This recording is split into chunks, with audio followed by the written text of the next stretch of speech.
According to veteran boxing coach Ronnie Shields, one of his fighters, Filip Hrgovic, is in negotiations to fight Daniel Dubois in Saudi Arabia on June 1st. Presumably this will be on the undercard of Artur Beterbiev versus Dmitry Bivol. Nothing has been confirmed yet at the time of making this video, and all we've got is Ronnie Shields' word to go on. But if there is some truth to it, then they must be paying these guys an enormous amount of money, particularly Filip Hrgovic, because after the Dempsey-McKean fight, Filip Hrgovic has seemed reluctant to jeopardize his mandatory position with the IBF by taking on anyone dangerous again. And I've got no issue with that. He earned his mandatory spot by beating Zhilei Zhang. I've got no problem with him just biding his time and waiting for that shot to be called, maybe taking a couple of easy journeyman opponents in the meantime. No issue with that whatsoever. But since he seems to be doing that, as I say, they'd even need to pay him an enormous amount of money to fight Daniel Dubois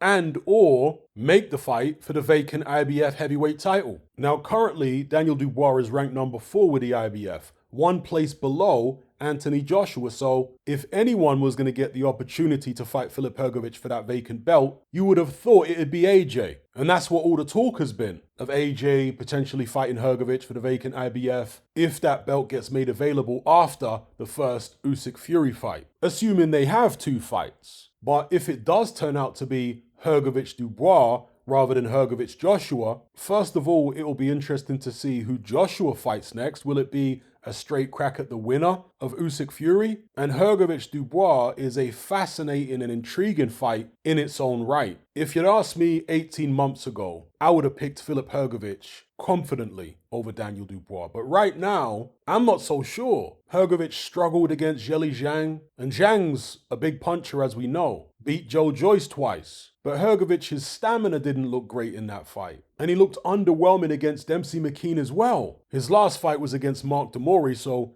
we can completely disregard that. Now obviously Dubois got stopped the fight before last against Alexander Usyk, but Usyk is cream of the crop. His last outing against Jarrell Miller was arguably the best win of Daniel Dubois' career, and it was a gut check, which he passed with flying colours. Hrgovic and Dubois are both big punchers. Hrgovic is a bit taller. I think the reach is about the same. I think Dubois' jab is a bit harder. In fact, I suspect that Dubois is a harder puncher overall than Filip Hrgovic. But Hrgovic has the advantage in amateur experience. He also fought in the WSB. He's proven himself to have a very good chin, amateur and pro. He moves fairly well for a big man. He can put his shots together. And he's still undefeated. He's got the confidence of an undefeated fighter still. Daniel Dubois obviously has lost a couple times. Anyway, I really like the fight. Whether it's Hrgovic versus Joshua or Hrgovic versus Dubois, I'm happy either way. But let me know what you guys think. Will this fight take place? And if it does, who are you picking and why? Leave your comments in the comment section below.